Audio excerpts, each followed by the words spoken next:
देशभरात खळबळ उडवणाऱ्या नीट पेपरफुटी प्रकरणात आतापर्यंतची सर्वात मोठी आणि धक्कादायक अपडेट समोर आली आहे.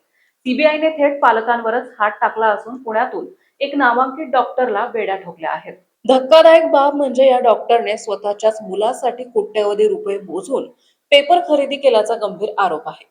नीट घोटाळ्याचा तपास आता एक अत्यंत गडद वळणावर येऊन पोहोचलाय.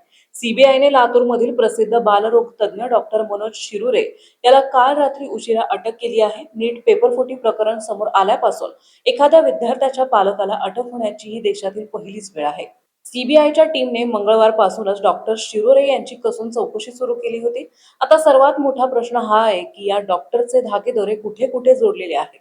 प्राथमिक तपासात समोर आलेल्या माहितीनुसार डॉक्टर मनोज शिरुरे हे लातूरच्या आरसीसी क्लासेसचे संचालक शिवराज मोटेगावकर आणि व्हीपी कुलकर्णी यांच्या थेट संपर्कात होते.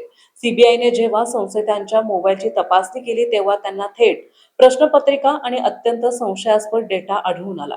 याच पुराव्याच्या आधारे सीबीआयने पुण्यात काही विद्यार्थ्यांच्या घरावरही धाडी टाकल्या आणि हा मोठा मासा गळाला लागला. डॉक्टर शिरोरे यांनी हा पेपर नेमका किती लाखांनी खरेदी केला, तो आणखी कोणाकोणाला दिला का आणि या रॅकेटमध्ये आणखी किती बडे डॉक्टर आणि पालक सामील आहेत याचा तपास आता सीबीआय करणार आहे.